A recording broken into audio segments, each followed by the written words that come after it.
I know, I guess we're early. Do we go back? We probably could, but honestly, it's a little bit, it's better to be early than to be late. I won't know who it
I was panicking a little when you were here. right, I'm let's like, oh my follow up God, on we the need a quorum, and conversation then we're good. It's okay. Okay, we good? Everyone left.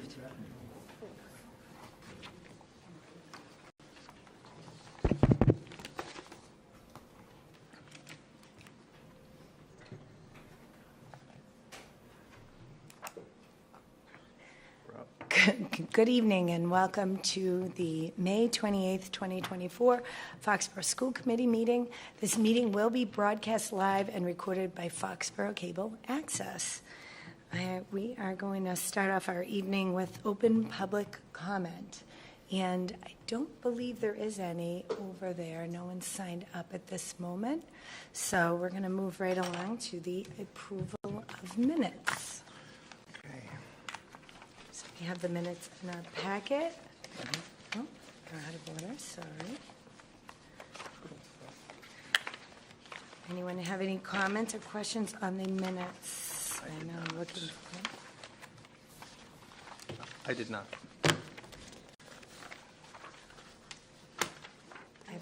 I apologize, I don't see them in the packet here. Are we have no minutes for this meeting? Okay, we actually have no minutes, so we're going to move on to our very exciting teaching and learning highlight. So we have the Borough Buddy Up program here tonight. Dr. Burtis, if you'd like to introduce this group. I would, Mr. Worth, come right up, and whoever's going to join you at the guest table. Really excited about this teaching and learning highlight, and I think that you're going to be really excited when you hear about it too, and with our students and what they have to share with you. So, Mr. Worth, I don't know who's going to join you at the guest table. Sure. So Mrs. Fuller and Mrs. Muirhead will join me, and then we'll have our students come up after. We'll kind of step down.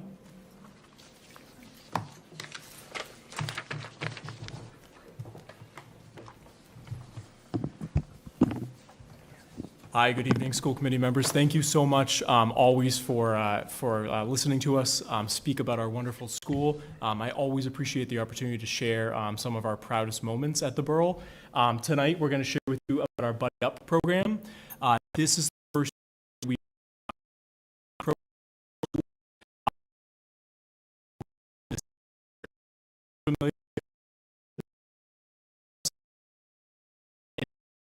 part of our Unified Sports Initiative and Special Olympics in Unified Sports in the district.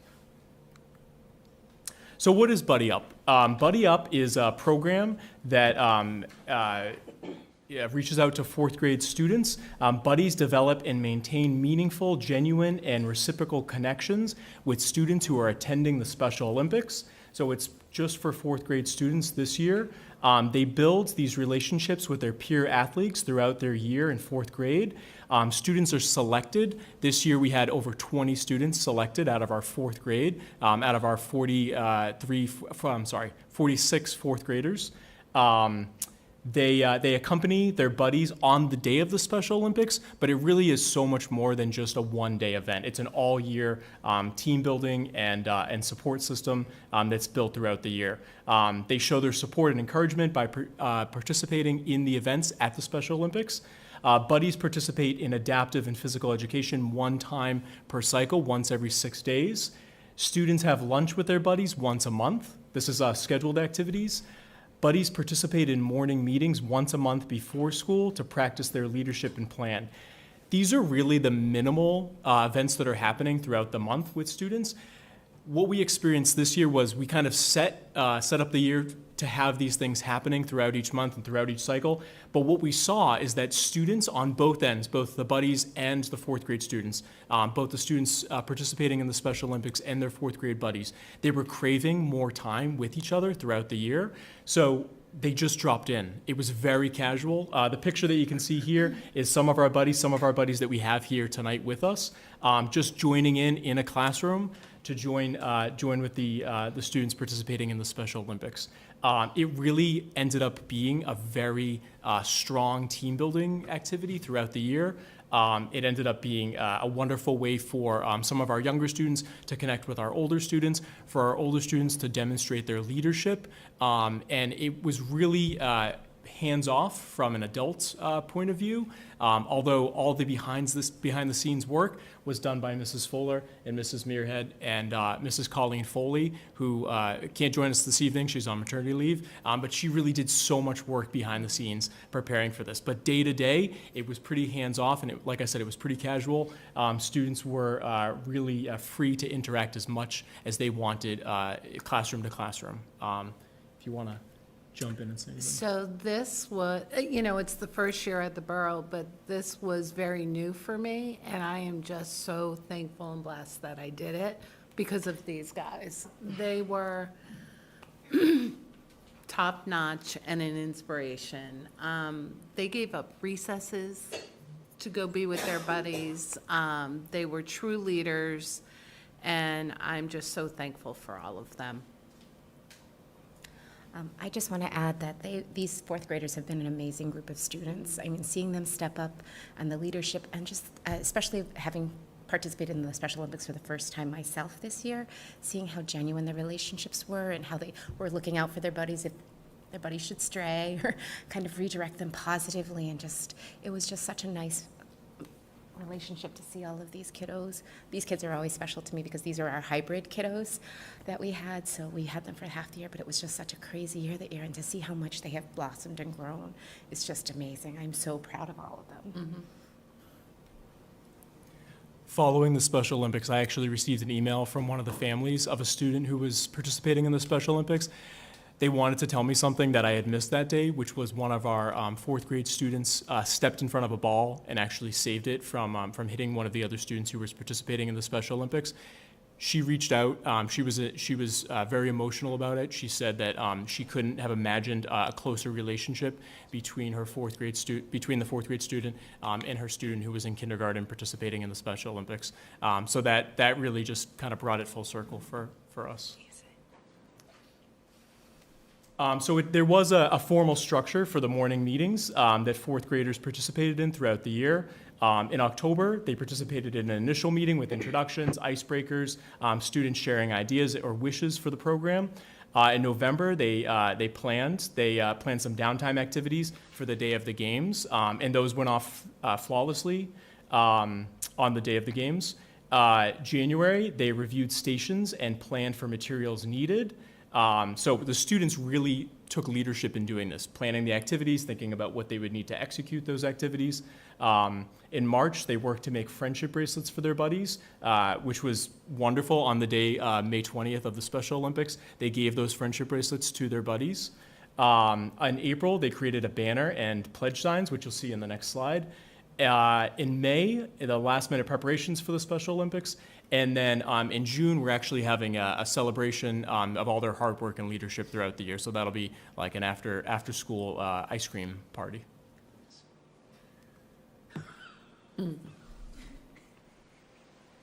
So these are some of the signs that they created. Pledging inclusion.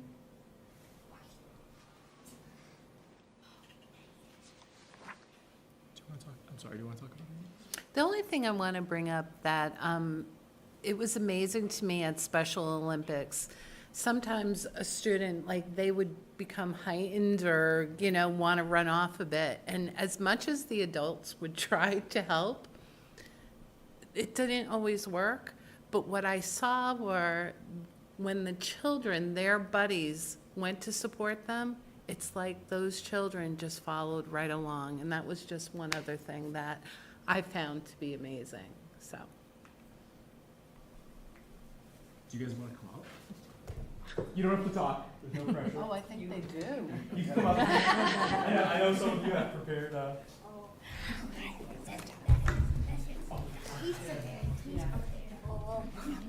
Hi, everyone. Thank you for being here. Hi. Hello. So why don't we start right over here? Can you tell us your name? Sure. And you got to talk right into the microphone so everyone can hear you.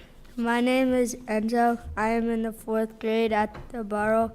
I like to work with my buddy who has special needs. I get to show him that he gets to do the same fun things that kids without special needs can do. My buddy cannot talk, but he gets excited and jumps and jumps up and down when we play gym games together. Sometimes I have to hold in his hand so he stays in class. I like being a buddy because it helps me learn about our differences and that everyone should be able to have fun in gym at school. That's great. Thank you so much for sharing. Would you like to tell My us your name is name? Miles. I like the buddy program because I get to do some crafts and help my buddy in like wellness and gym. That's awesome. Hi. My name is Nathan, and I really liked getting to know my buddy. His name was Rory, and becoming his friend. It was fun to help him at the Special Olympics. I'll really miss him next year. Oh, My name is James, and I liked about the buddy program is that I got to help out someone that wasn't like the rest of us and that had special needs. that's awesome, James. Thank you all so much for being here. We really appreciate you coming. Does anybody in the committee have anything they wanted to ask them or say? I was at the Special Olympics that day, and I saw you guys there, and you all did an amazing job. It was such an amazing day. Everybody there did such a great job. So thank you. Thank you guys so much. This is amazing. For you guys, what advice would you give to kids who are a year younger than you and might be thinking about whether or not they should join this program next year? I think that it's super special for everyone to be like a participant in everything. So I don't think it matters if you have differences or not. What a great idea. Thank you. That's amazing. Does anyone else? I just want to, so I like watching your faces in the background. Ice cream party sounds fun. Thank you guys very much.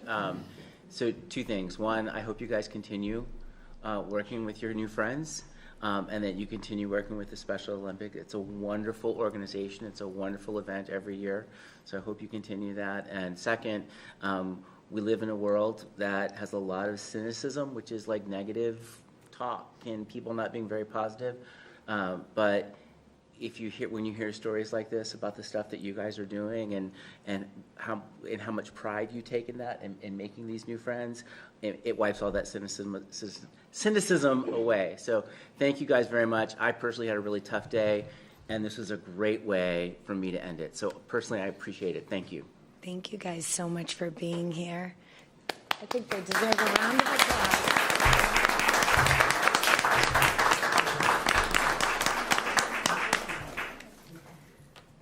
Thank you all so much for coming. All right. We don't have anything else. We're on to super. Oh, no. Please come back.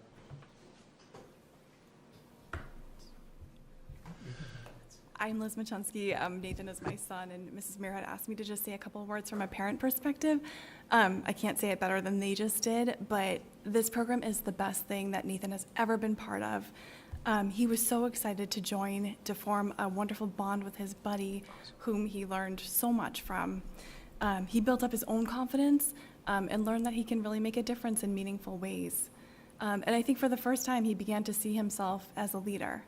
And I know that the lessons that he took from this program about inclusivity and friendship and just showing up for somebody, he'll take those long after he leaves the borough. So we're so thankful that Mr. Worth and Mrs. Mearhead and Mrs. Fuller were able to offer this program and that we could be part of it. So thank you. It's amazing. Thank you for sharing that. I just have Yeah. Sorry. He's on it. Sorry, we're all getting ahead of ourselves. Sorry. I just had a few more pictures to share, really just highlighting how, the fourth graders not only attended the Special Olympics, but they were right there with their buddies the whole time. Like I said, formally we structured it so that there were times throughout the month and throughout the week where students were spending time with each other, but throughout the year, to our surprise, it really became more informal. This is a whole school assembly that our fourth graders and buddy students were a part of. The assembly focused on neurodiversity and pledging inclusion, and some pictures from the Special Olympics. Familiar faces.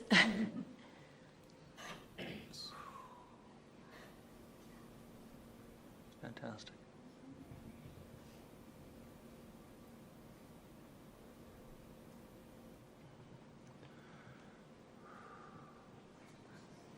And these are some of those activities that our fourth grade leaders plan the materials for, plan the activities. And that's all. Thank you so much. Happy to answer any questions that you might have. Anyone have any? I think, no? Honestly, just as you look forward, I'm assuming you want to continue doing this? And any things are there any advice that the kids gave you, or parents, or any of the other participants that you'd like to see implemented next year? I really think just creating more opportunities throughout the week for students to interact with each other in the school. I think that we didn't necessarily anticipate that as we went into it, and we kind of created these more formal opportunities, but really expanding it so that the kids are in charge of deciding when they want to go down to the classroom or when they want to plan activities. So. Excellent. Well, yay. Well, congratulations, and thank you, everyone, for the effort. And it's wonderful to see. That's all I have. It's great to see both sides, all the happy faces. Thank you. Thank you for the opportunity to present. Oh, Anytime. thank you. Wonderful. All right. We'll move on to the superintendent update. So the first thing I wanted to mention was the Special Olympics field day that we had, because we all got to participate in that. And also to publicly thank Colleen Foley at the Borough and then Teresa Petty at the high school for co-chairing.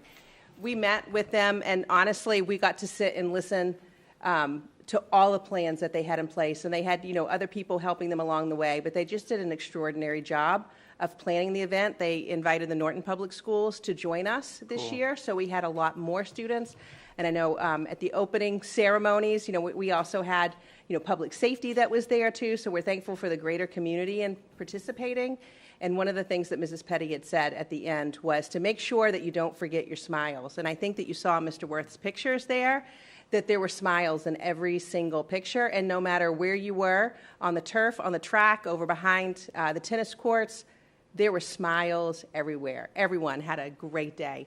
The buddies, our athletes, and then all those that were helping out. So just thank you to Mrs. Foley and Mrs. Petty for co-chairing the event and putting it together, because it was seamless. As far as other updates, I just wanted to point out in your packet under informational matters, if you think back to our February meeting when you approved our updated policy JLCD, which was on administering medications to students, we talked about with Jen Rosenberg and the nurses and updating that guidebook, if you will, and that you had wanted to have a copy of that. So that's under informational matters in your packet, so you have a copy of that. The other thing is mini events. I know we don't have Nathan here this evening. Tonight's the Black and White dance for our seniors. We have lots of events this week, too, with Scholarship Night, which is tomorrow night at 6. We have Class Night, which is Thursday night. But even tomorrow night, on top of Scholarship Night for our seniors, we have the art show at the Ahern. We also have our grade 5 band, chorus, and orchestra concert. And then the following night, when we have Class Night, again, lots to choose from, depending on where you would like to go, with our grade 6 band, chorus, and orchestra concert and art show as well. And the art show, I really encourage people to go early before the concert and to see the artwork. Our art teachers, they just do such a fantastic job with all of our students and the artists that they produce, and you can see that artwork that's up. And then on Sunday, our seniors graduating at 2 o'clock at Foxborough High School in the gymnasium, so we're really looking forward to graduation. And that's about it. Thank you. Thank you very much. Thank you so much. One other event, prom went off for the juniors. That's right.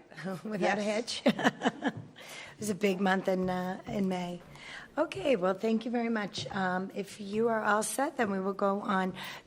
Just want to note before we actually will have some things we have to vote on, that the school committee student representative report, Nathan Ehrman is not here with us tonight. He is at the black and white dance for the seniors.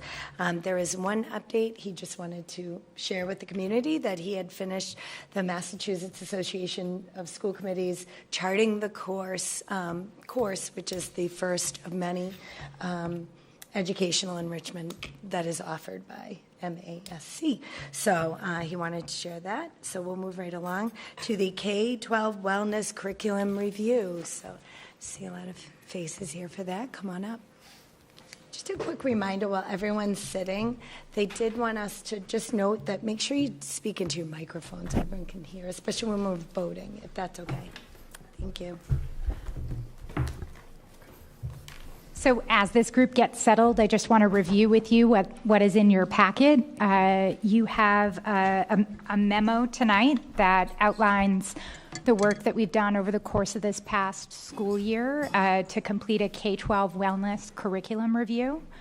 One of the big highlights for this review is that just this past fall, in the fall of 2023, the Department of Elementary and Secondary Education updated their comprehensive health and physical education frameworks for the first time since 1999. So that was a big focus for our curriculum review. We're going to be walking you through tonight a presentation that highlights the elements of the curriculum review report. The strongest recommendations coming out of the review are a refinement of standards-based grading practices at the elementary level and expansion of those practices into the middle grades.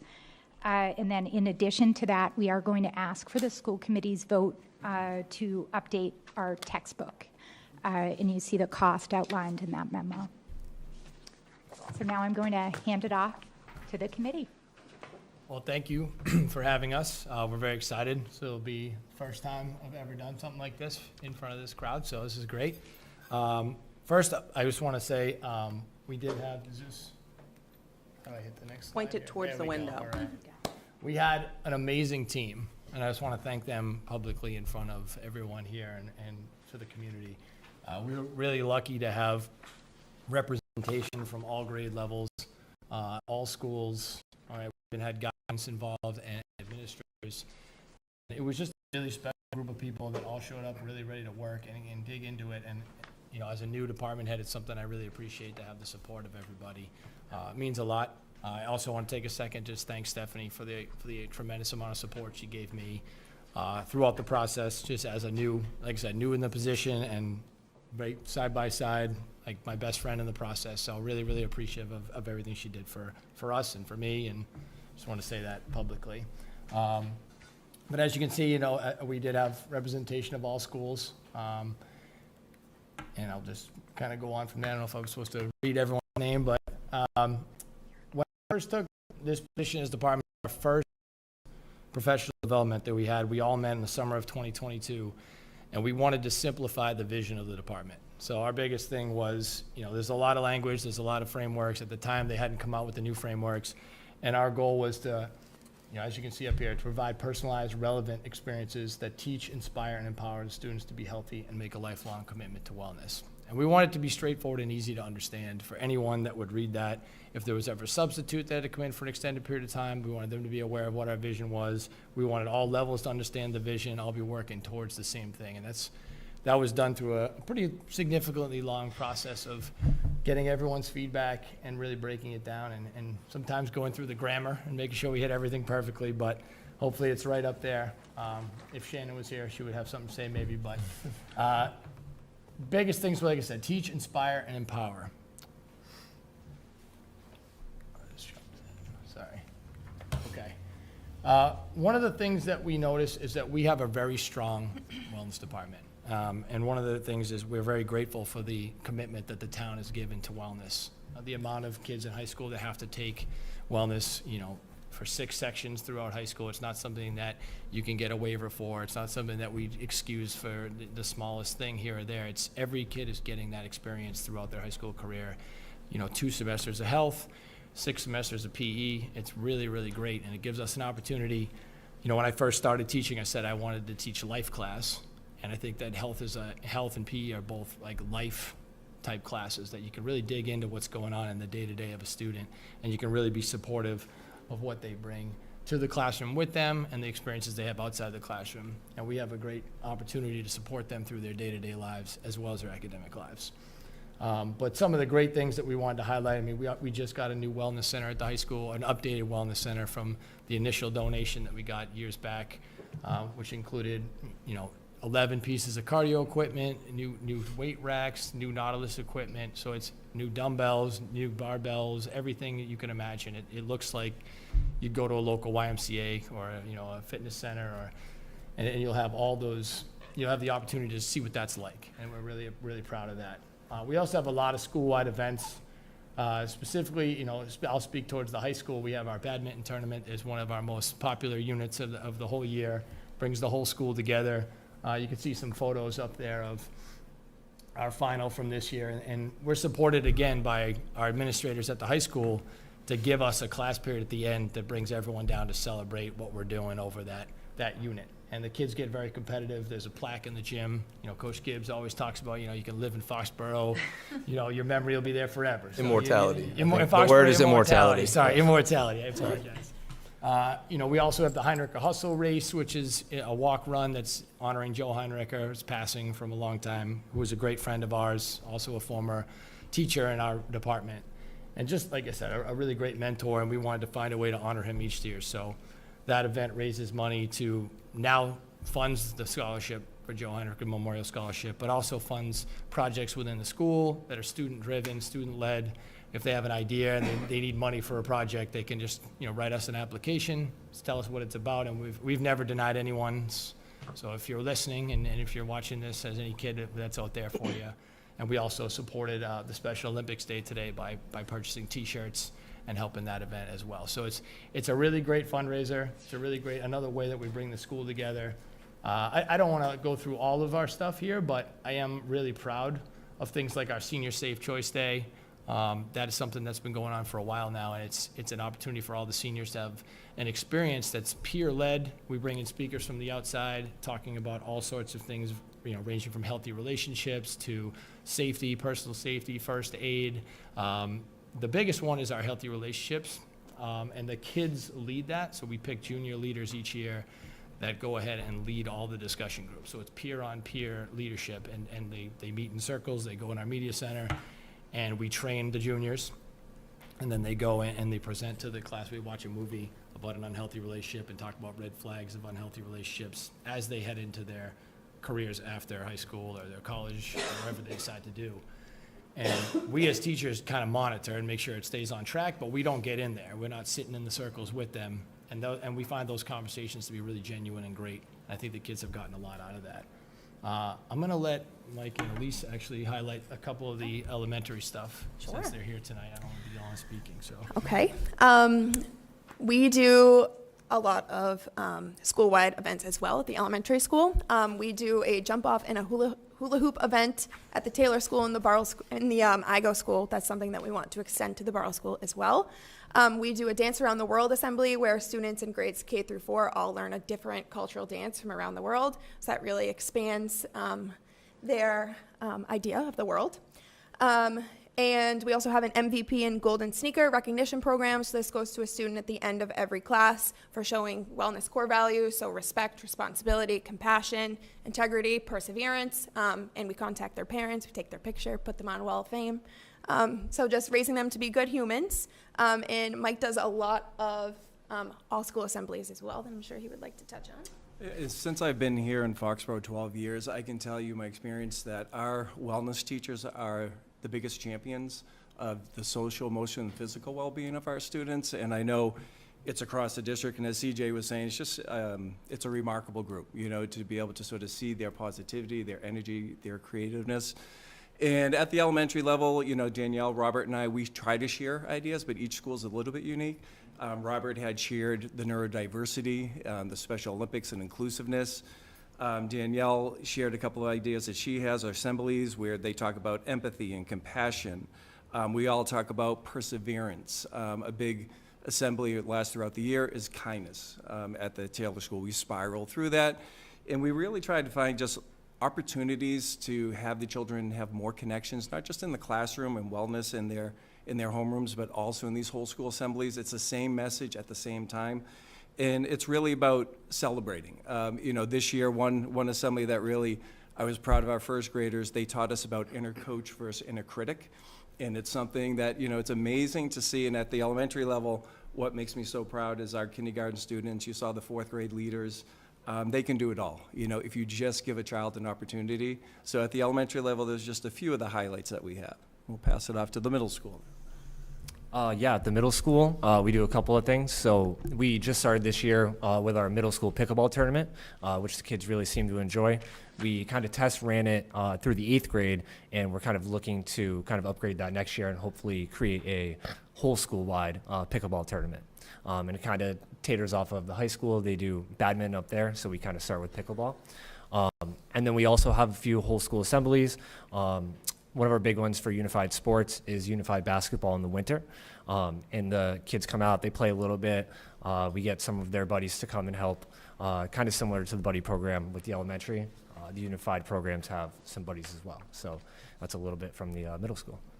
And we also have a warrior teammate program similar to the buddy program as well that Mrs. Petty teaches in the beginning of the day. That's very similar in scope to the buddy up program. And just some other cool highlights, I think, are, all of our sophomores have the opportunity to be certified in CPR through our health classes. We also, like I said, I don't want to read all of them, but we do have some cool electives as well that have recently been designed. Sports and society, sports media, yoga classes for some different alternative types of PE as you get older. Maybe you want something non-traditional. We have yoga. We have had strength training in the past. Currently not on our schedule, but something that is something we're looking into expanding upon, possibly in the future. So just a really good kind of mix of cool things that we do, I think, and there's more to tell, but we'll kind of move on from here. Our framework, like I said, been a long time since we got an updated set of frameworks, and we're excited for it, and because it was so long, we didn't have time to wait for them. It was like every year they'd be like, oh, there's going to be a new framework. There's going to be a new framework. Oh, there has rumors of frameworks, and everyone was talking about them, getting them, and it was just going through this long, drawn-out process that just never seemed to come to fruition. And so in spite of that, we, as a department, and this goes back to, Janelle Erskine before here as well, who was our previous department head, and all of us working together as a unit, I think we've made a lot of the changes preemptively before we had to wait to be told to make some of these changes that have been going on, that have been suggested now. So when you look at our suggestions tonight, and when we looked at, we took that big deep dive into the frameworks as a whole department and went line by line of every framework and said, hey, how are we doing on this one? How are we doing with this one? Anywhere from emerging and beginning to advanced, and something that we'd be happy to share with other districts.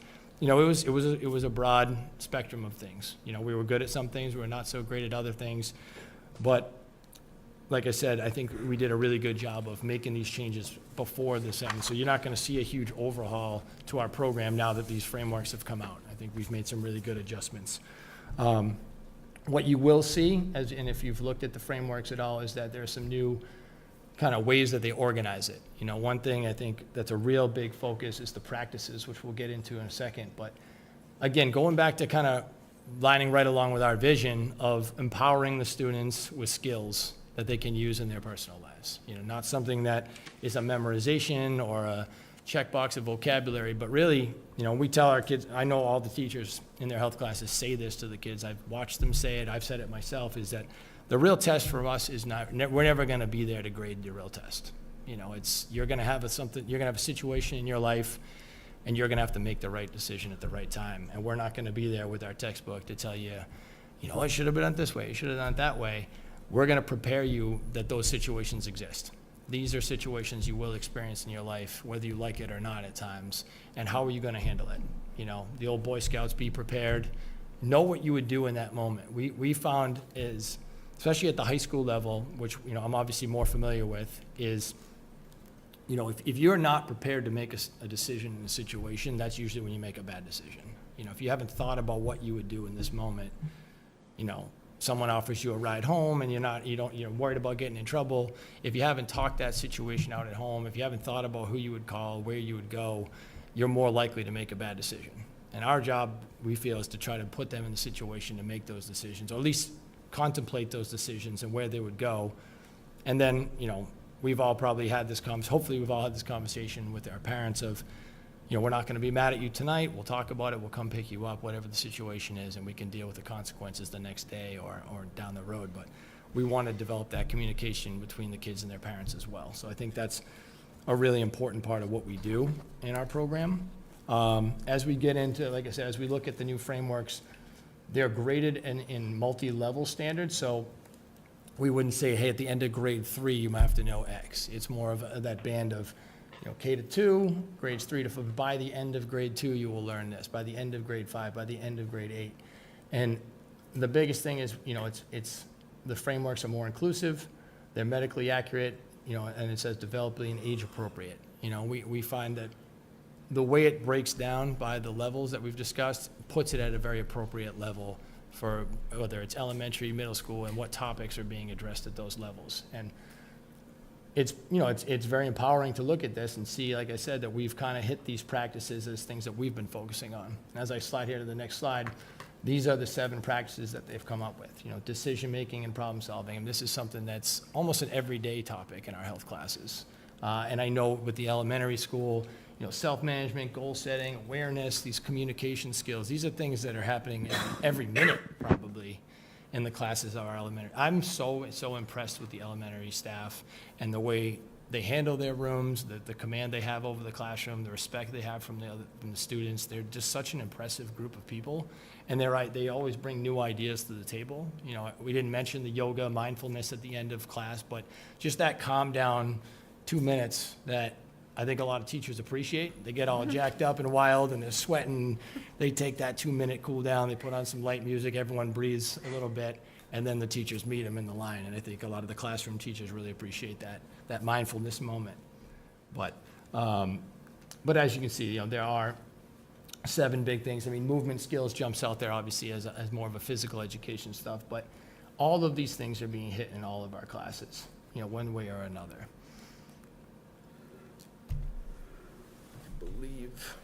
Turn over to Stephanie at this point. So I'll just jump in for a moment and explain the curriculum review process. We do have a consistent curriculum review process that we have all of our content areas walk throughout the course of the year. It does begin with an equity assessment. That's something that we put into place during the 22-23 school year. From that equity assessment, we're developing or identifying areas of strength and opportunities for growth. And those opportunities for growth that are identified through the equity assessment end up driving the entirety of that curriculum review year. It's how we develop the focus questions and how we identify what are we going to research, what surveys are we going to develop so that we can better understand maybe what some of our neighboring districts are doing to address some of the curriculum standards. And then also, what are the curriculum resources that are out there that are better aligned to the new frameworks that can help us get better at what we do?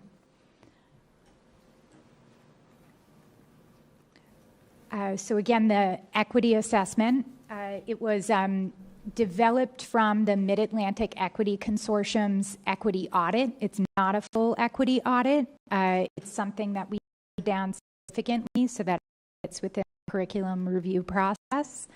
It does at 4 different categories: standards and curriculum development, academic placement and tracking, opportunities, access to course opportunities, instructional strategies, and curriculum strategies. So, for example, the equity assessment might ask something like, do all students have equitable access to course opportunities throughout their K-12 wellness program experience? So that was a question that we asked at the beginning of the year and used that to identify, are there any adjustments that we need to make to our program in order to make sure that all of our students have equitable access to the curriculum? So some of the areas that came out of this assessment is that some of our strengths, like we had already mentioned here, is that many of our materials have already become more culturally responsive. So we're really proud of the work that we do to include all people in all of our classes. There's no only this type of person is represented in our class materials. We've gone to removing labels and different things that would make you think one thing is or the other. It's very, very generic on purpose. The curriculum is accessible, okay? As Stephanie just mentioned, it's very accessible and prepares the students for a diverse society. The classes are mixed. They're heterogeneous class groupings, as well as, like I said, we have a variety of different assessments and some of these whole school assemblies that we've already mentioned that I don't need to kind of go into again. But some of our growth opportunities that were targeted was our textbooks were old. We had some older textbooks that just needed some new materials and some new inserts and some different units that weren't really included. If you look back, I'm not pretty sure social media didn't even exist back when the frameworks were last given out. So we're looking at a situation where we have to create new units, and that's really where some of this stuff came out. The need for delivering and getting these new topics to the students, vaping, digital literacy and safety, obviously social media and just phone use in general. We're seeing that creep all the way into our elementary schools now. As sad as that is for me, as Dr. Berdos knows how I feel about that, the more the phone comes involved, the worse, but we'll leave that alone for tonight. And then, we think that what we've seen here is we want to deliver that elementary health in a way that doesn't take away physical activity. So that is done through a lot of the school-wide assemblies that you've heard about today. But we're looking for ways to be even more creative to get, to not take away from time where they're exercising and they're moving, because they enjoy it so much, and it really is a good program that we need to find ways to get this information to them in other avenues. So that's a big thing for us. And then the adaptive PE program, we'd like to expand things like the Buddy Up program into the Ahern and really build a kind of a warrior teammate class in our middle school as well, to kind of keep that all the way through, right, and get a little consistency through the entire program. Oh, sorry, John. That's okay. So as we went through the equity assessment and started to organize everything together, we basically came up with 3 major buckets or 3 major categories that everything was going into. So those categories were alignment to the curriculum, education resources, and then instruction and the student experience. So again, goes without saying that as we took that deep dive into the new frameworks, we were also looking at our curriculum and seeing where we were already covering things, and then also what we needed to add, where the gaps were, maybe things that we were doing but needed to modify or tweak them slightly. So just identifying those gaps and what maybe needed to be added or modified within the curriculum. Education resources, as CJ already talked about, health is a really bad content area to have outdated resources, just because things are constantly changing, constantly evolving in society and in just the modern landscape, and with that, the needs of the students are changing. So that became very, very apparent that we wanted to have updated resources, including textbooks. And then instruction and the student experience, again, just making sure that our curriculum and our instruction was accessible for all, equitable for all, so that all students had the opportunity to build the lifelong wellness habits that we hope that they can build. And that goes not only for inside our classrooms, but also outside the classroom as well, with all those things that were on that earlier slide that we're doing, school-wide or in the community, that we hope sort of add to or enrich the student experience as it pertains to wellness. We want to make sure that that's all accessible for everyone to be able to build those habits. So we met as an elementary and middle school staff. We met to go over standards-based report cards in the elementary and middle school to kind of provide some clarity, some consistency to what's going on, so kids can understand what they're being graded on in our classrooms. Oftentimes, you see your grade, PE A, PE B, and it's, what does that mean? What does that mean? But what am I doing? What can I do better? And we really wanted to focus on asset-based language, things where people can talk about what they can do, what they need to be focusing on, and what are the skills we're looking for, not just, basically if you're a varsity athlete, that doesn't necessarily mean you're one of our best phys ed students. We've had the spectrum run all the way through, where some of the worst athletes in the school are our best PE students. And there's one volleyball class from I always talk about during our volleyball unit that I had maybe 10, 12 years ago, were probably the worst athletes I've ever had as a wellness teacher. And I talk about them at every volleyball unit about how much fun you can have just by trying, just by giving intensity, just by clapping it up and being positive. That's where you turn, you know, a student who says they don't like sports into someone who's going to go and play in that beach volleyball game at the cookout. And that's really kind of what drives our program, is we want you in that game. You know, we want you to walk into a wellness center and have it not be the first time when you're intimidated and you're scared. Say, hey, it's just like gym class. You know, we went in there, we did our, you know, we had our workouts that we designed, we had our stuff we've gone in our fitness units, and I'm very comfortable. So with that being said, Elise and Scott are going to talk about how they developed their standards and you know, what they thought about those things. So as you can see, we split our standards up into 3 different standards. We now included that social emotional piece as well, because that is so important these days. We changed the wording for each standard to start with an I can statement, like CJ stated. That way it's a little more clear on what we are assessing and what we want our students to accomplish. And you'll also notice that there is a flow between elementary and middle school now, that we were all on the same page, and as students grow and get older, they're still reaching those same goals as they move forward. Right, and as Elise said, so we kind of made it so it would be a nice transition from the elementary schools into our middle school. So the 3 categories, physical, fitness, and health, social, emotional, and effort. So it's really, are the students understanding the wellness concepts, kind of as CJ talked about, like, you know, some kids might not be the best at throwing a football or playing the game, but as long as they're, you know, giving their best effort, that's what we're really looking for. And how they're going to be a good teammate, how they support their peers, how they're respectful in the classroom. And that's kind of how we really grade down there. So effort, I really think, is a life skill, and being your best self, right, doesn't take any individual skill. So. As you can see, a lot of them fit right into the teach, inspire, empower of, we're going to teach you the skills that you can use in these events. We're going to inspire you to give your best effort, and then hopefully those skills will empower you to be involved as you go through high school, you go through elementary school, middle school, and then beyond, hopefully. That's the true goal.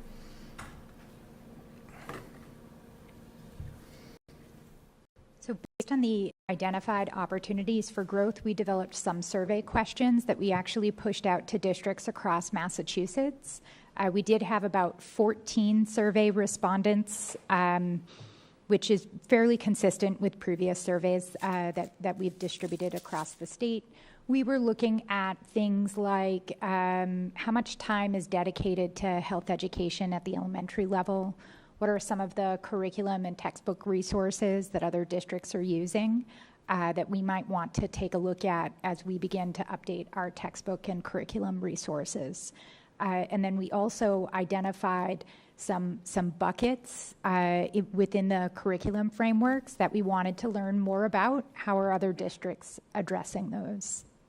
Yeah, those were the ones that really stood out to us as things we needed to work on. And things that we had done a good job on, but still felt like we had some areas that we could improve upon. And like I said, some of those are just new to the world, so we had to address those as well. So that's really what jumped off from us. It was good, like Stephanie said, it was really great to see what other districts were doing. It seems like a lot of people are in a very similar boat, basically talking to our colleagues in other districts. A lot of people are being hit with these frameworks at the same time, and again, I felt really positive about where we're at currently as far as being ahead of the curve from most of the people that we spoke to.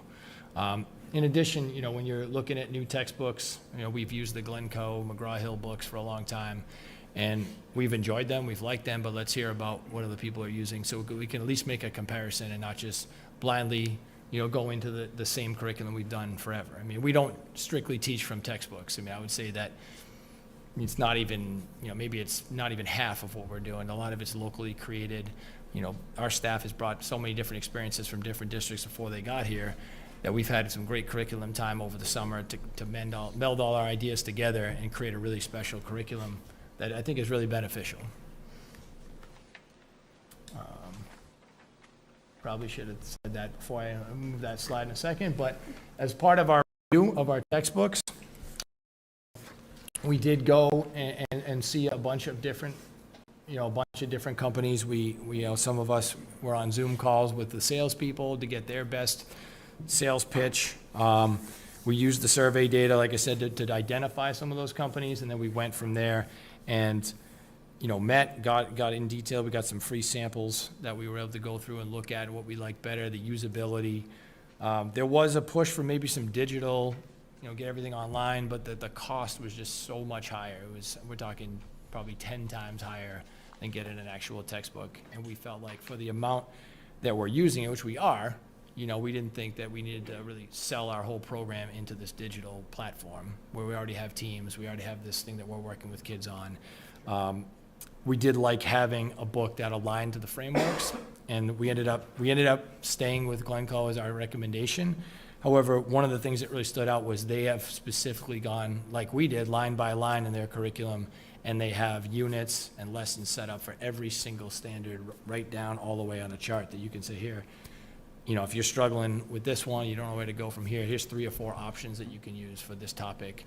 Some teachers are great at, everyone's not great at the same thing. So maybe you need that extra guidance. And they've done a really nice job of organizing that for us. And that was attractive to all of our health teachers when we went through the process. So at this time, we do have some recommendations that have come out of our experience. Each of the different levels has some recommendations, and we did have some in equity and inclusion as well. And each of our teachers that have come here today are going to speak about their specific level and the recommendations. So Lisa and Mike are going to take the elementary. All right. As for elementary, I believe we mentioned this earlier on, but allocating dedicated time within the students' class schedules for health topics, just because we see them twice a cycle, 40 minutes, so it's hard to find designated time to teach those health concepts within when they should be moving. Establishing an elementary PLC for wellness to facilitate collaboration among teachers, again, just being on the same page with curriculum and just bouncing ideas off of each other. Exploring initiatives like Senior Project to strengthen our community, get some more visitors in to the elementary level. Some more summer curriculum work as well, again, being on the same page, organizing all of our elementary curriculum materials. And like I stated earlier as well, addition of a jump-off event at the Borough School similar to those at Igo and Taylor. And what we're also looking at is this year we added Second Step, a social competency program. It's Tier 1, and that's taught by the classroom teachers. And what that has allowed us to do is to have sort of, once again, opportunities to discuss these topics with children that don't always fall into the 40-minute blocks when they have wellness. It aligns very nicely with, across the 3 elementary schools, the BIT. Each day we want our schools to be safe. We talk about safe bodies and safe hearts. We want them to be joyful, and we want them to be engaging. And we sort of realize that when we talk about that with our students, we really need to support the teachers as well, to be able to have them understand. Elise and I actually had an opportunity earlier this year in the fall where I received a phone call from a parent, and the 4th grade just had their BMI conducted. And it was a parent, and she came home and she said, my son was worried about a classmate because they were at the lunch table and they were talking about their weights. And his friend, she pushed away a cookie that was in front of her because she was worried about how much she weighed. And it broke our heart, and it really gave us a chance to talk about body image. It's something that wasn't in our plain curriculum, but to be able to talk to the children, especially that was involved in the parents as well. So we look at these opportunities really just to be able to strengthen what we already have in place, and really to look at the second step. And then another thing is the safe touch lessons down at the elementary level on child sexual abuse prevention. That is in need of an update. That's been several years since we've initiated that, so we're looking to revisit it. It originally started in 2nd grade where all 2nd graders can participate. There was an opt-out clause for families that don't want to. But we also added lessons in kindergarten and 4th grade. So that's something that the team will work on this summer and will implement next year. And so at the middle school level, our recommendations, first, summer curriculum work to update and just address some of our units, maybe create some new ones as well. in the subjects of gender, sexual orientation, healthy relationships, vaping, and digital literacy. As we talked about before, like our textbooks are a little bit older and out of date, so like vaping is more prevalent now, whereas like our textbooks talk more about tobacco and like e-cigarettes. So I think that would be really helpful. So again, purchasing and implementation of the new Glencoe Teen Health textbooks. We'd also like to incorporate some lead-up games in our 5th and 6th grade classes, just kind of getting them a little more ready for some more strategy-based games when they get into 7th and 8th grade. Also enhancing really the student engagement and opportunities for differentiation. Also addressing class size concerns. We have a few classes, a few periods a day where we have really just a lot of kids for a certain space. So if we're all down in the gyms and doing phys ed on those days, and there's no classrooms to use or it's raining, right, it's kind of a lot of kids on one space. And we're looking at, we tried a little bit of a co-teaching model this year and kind of just breaking up by skill so kids have more fun, they can be more competitive, they can also be more relaxed, and it's more enjoyable for them. So the class size concerns would certainly help with that. And to consider scheduling adjustments, resource allocation, just to help alleviate that classroom space and constraints during that time. We've really tried to expand the differentiation within the program as far as within the classroom, and not having leveled classes, but giving opportunities for people to be in a beginner or an advanced group. And we found that we've had really great success with that. So, you know, if, for example, you know, I'll use the flag football unit as an example. If you don't know what a first down is, we're not going to throw you into a game of football and start running around and playing football. There are groups of kids that can do that. And we can get right into a game. We can start tournaments, and it's very competitive. And you want to be in a competitive group. There are those students that exist that want to just go at it, keep score, know who the records are, who's playing who in the playoffs type of thing. And then those kids that we're trying to, like we said, you know, maybe you'll be able to watch the game on Thanksgiving with your family when you're over there and understand the rules and understand what the yellow line on the screen means and understand how to throw and catch a football. It's an awkward ball. Maybe it's something different that you've thrown before. Understand the terminology and build from there. Whereas, and then again, when you do get to those small-sided games later, they're enjoyed by, you know, not being maybe not trampled, but you know what I mean, there's like a different intensity about a person that's really getting after it and being competitive and someone who's learning that doesn't need to have, that doesn't mix on the same field. And it's really great to be able to break them up, and the smiles and the enjoyment coming out of the beginner group is really something that we've taken a lot of pride in. So we're looking to expand that into the middle school even further as one of our big recommendations. And then as far as high school health goes, obviously we've talked a lot already about the Glencoe Health textbook and how it aligns nicely with the frameworks. But I think CJ makes a good point that a lot of these topics are things that we didn't grow up with and things that weren't necessarily relevant or didn't exist maybe even when we were in school learning to become a health teacher. So even if we're not directly using the textbook with the students in the lesson, it still gives you, as a teacher, it gives you a really nice starting point, a really nice jump-off point to read what the textbook has to say, read some of their suggestions for lessons, and at least use that as a starting point. I think that's really beneficial for the students. Some summer curriculum work, some areas of our curriculum where we realized that there were some gaps. First of all, our nutrition education, we realized, needs to be a little bit more asset-based. So in other words, our nutrition units in high school have mostly been focused on what not to eat. And upon doing some research and reflection, we realized we're really not doing a great job telling kids what to eat. So taking it on the other side obviously has great benefits. So digging into that a little bit, and then also, again, digital literacy, online safety.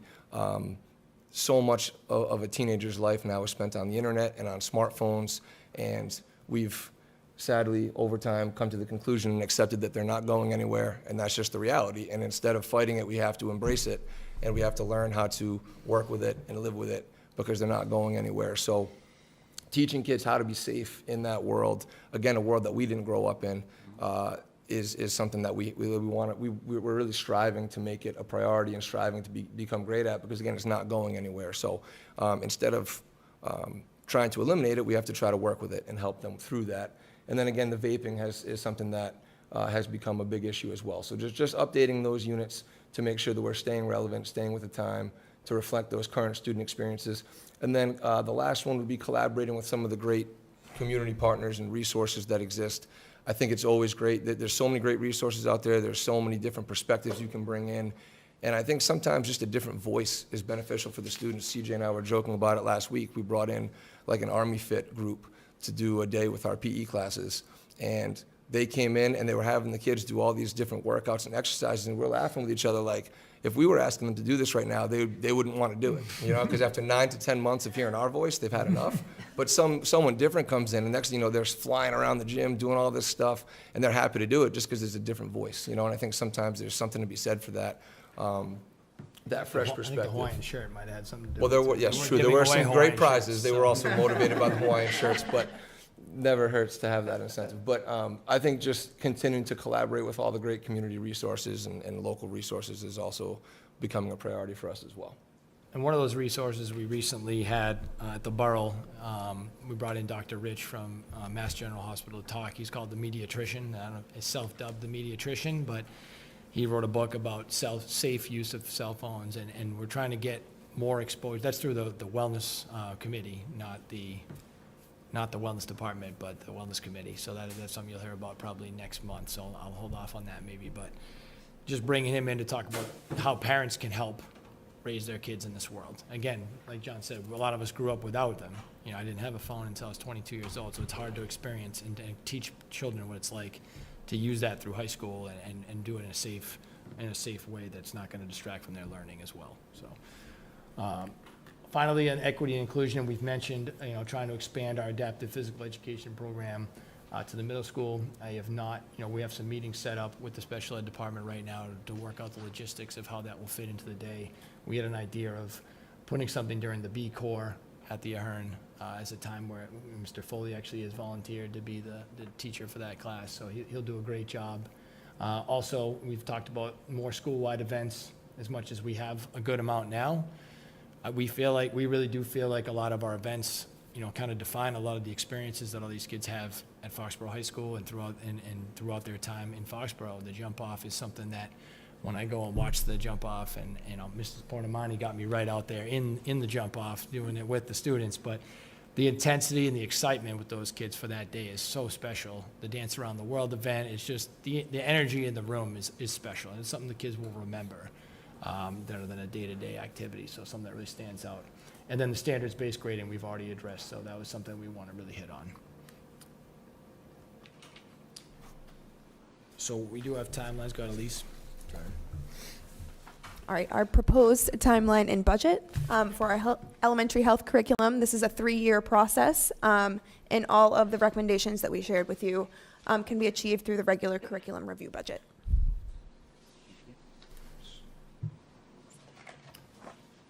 So good, Sky.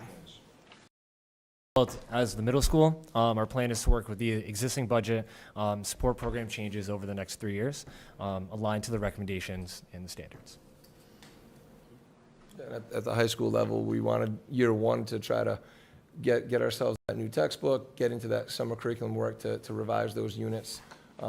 Year two, hopefully start to work with some of those different community partners, and then year three would be just obviously assess how things are going and make any adjustments as needed at that point.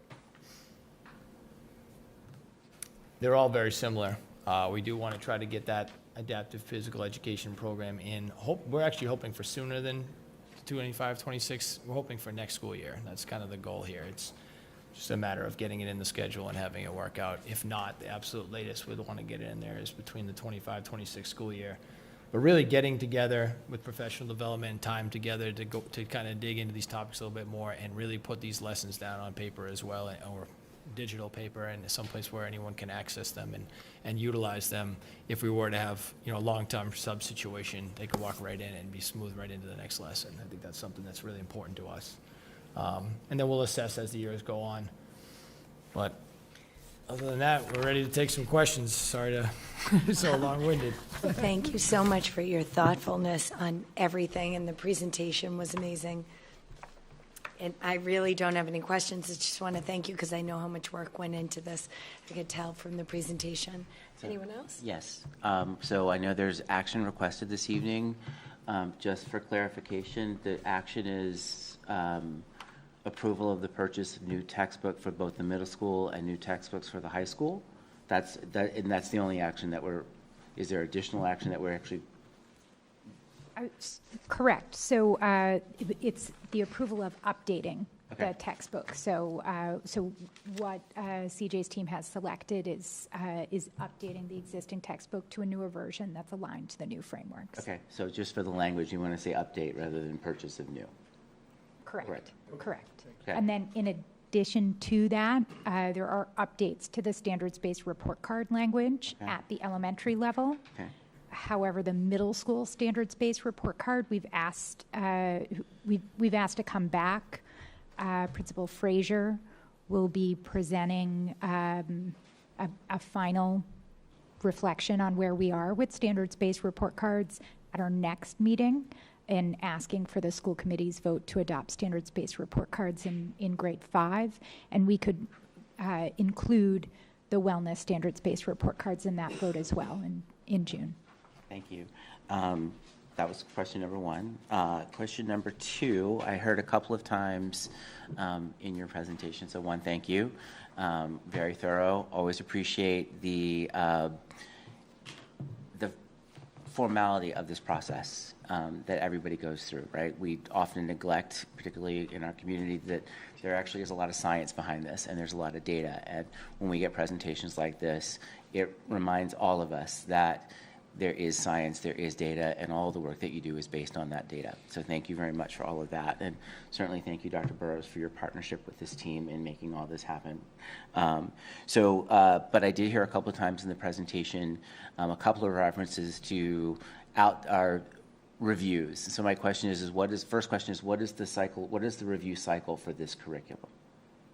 It's a 6-year curriculum review cycle. So although this curriculum in particular, we delayed it. It's Right. been longer than 6 years for this particular department because we were waiting for that updated comprehensive health and physical education framework to come from the state. Okay. And there were rumors for the past few years that it was finally going to be updated. So we ended up getting lucky with this fall and having the curriculum review on cycle for this fall. We ended up timing things just right. Right. Thank you for that. So question to consider is, based on all the things that you said, we know this changes. We know that because of the speed in which things evolve now, is a 6-year review appropriate, or do we need to look at a more frequent, that was good, more frequent, can't do it, to review this more often? That might be safer.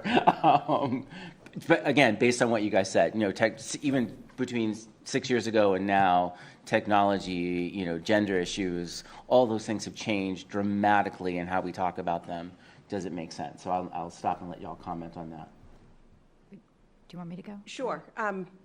One of the things that we have with the 6-year cycle is we have what we call the bump year that's in there. So if something comes up earlier and we need to address something, we have that within that cycle. But I would say what's more important is because of the summer curriculum work that's done every single summer, nothing waits 6 years. It is looked at annually. They look through their own grade level content. With CJ being the K-12 wellness department head, they have their monthly meetings together. So they're looking at content, they're looking at the latest, even data that we have that comes in through like our K-12 culture and climate survey, any of those pieces of information, because it changes all the time. So the full thorough review, and more so from a budgetary standpoint, when we look at that 6-year review, we need to space it out from a budget standpoint. But it's not ignored for 6 years by any means. Right, and I'm sorry, I was not trying to say that it was ignored at all. That's not what Not your word. I'm just trying to say they're consciously looking at it all the time, and I think CJ sits on the wellness committee with me too. That's topics that happen there monthly as well. So it's definitely, we know health and education has changed a lot, to your point, so it is a topic of conversation. Right. Constantly. So thank you for that. So following on to that, this process, we know that the textbook updating is included in our regular budget. Thank you for reminding all of us of that this is not additional. This was planned spend for this year. So thank you for that.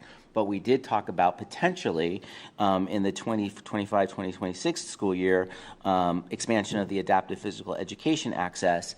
And then you also talked about ideally wanted to start that this year versus the following school year. So opportunities like that do have potentially additional cost, are we making sure, I think I know the answer to this, are we making sure that we are accommodating opportunity to look at adopting those technologies sooner, or those practices or assets, whatever the right word is, sooner if they make the most sense for our curriculum? I would say from a budget standpoint on something like the adapted physical education class, we would do that within our existing staff and FTEs. Okay. It's a matter of looking at the schedules. Like, for instance, we have itinerant staff that come from the high school, that come down to the elementary, or come to the middle school. So we would have to do that within our existing FTEs. Okay, thank you. And I really appreciate you following my thread of thought there, because I got lost myself, so thank you for following it. And then finally, for me, at least for now, I should have started with this. The whole idea that there's a journey of wellness, right, and the whole standards base and all that stuff, I really appreciate how much that's coming out in all of this, right? It is not elementary, middle school, high school. There's a journey, and there's an expectation that everybody is successful in different ways, and that we're seeing that across, the district, very importantly. But I really appreciate that also came through very loudly, very clearly in this review as well. So thank you all very much. And I'm done for now.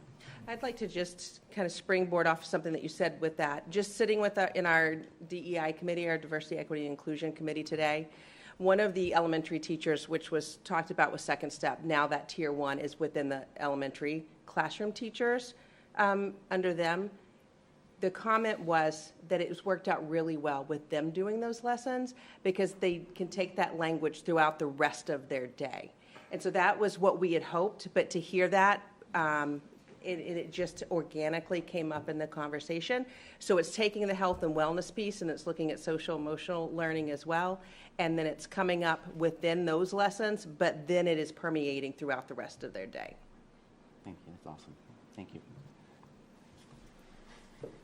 I just want to say I appreciate your comprehensive view to wellness and your ability to apply it to everyday things such as the cookie incident, that you're staying on top of things that are relevant to our community and our schools.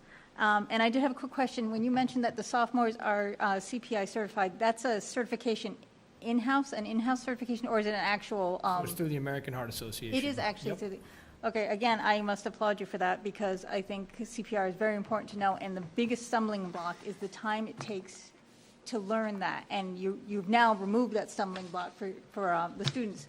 Do they have the option to take it, the option to opt out? So basically, the CPR is, you have the option to be certified. They all experience the curriculum, and then if they want to get their card, they would then pay an additional fee, a very small amount.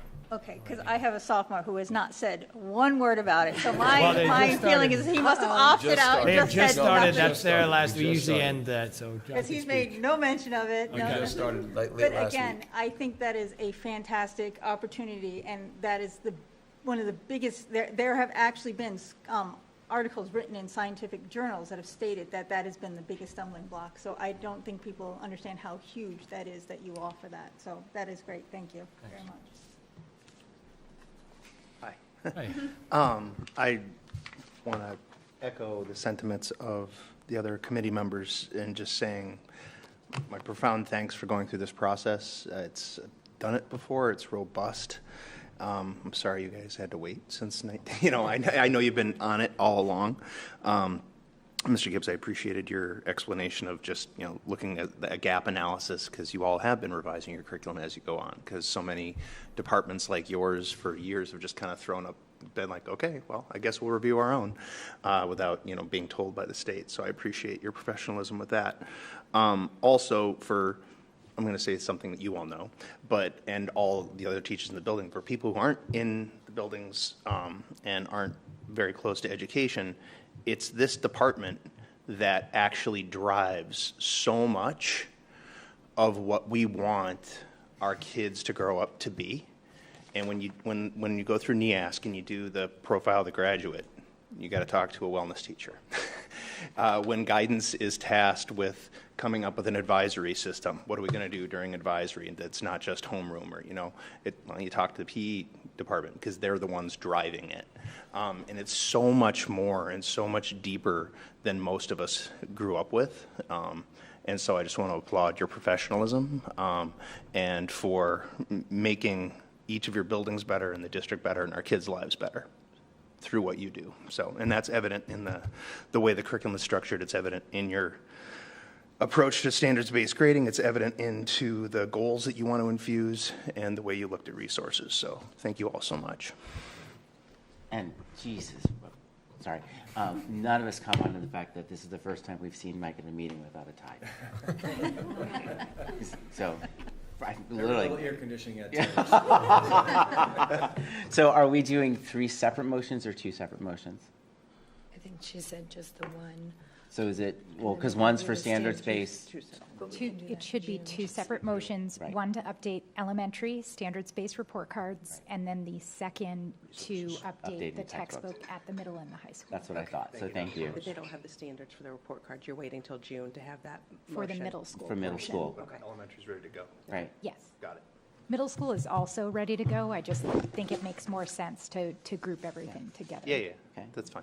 So motion to update the elementary report card language to standards-based, I'm screwing it up, to standards-based language for the 2024, beginning at the 2024-2025 school year. For PE and wellness.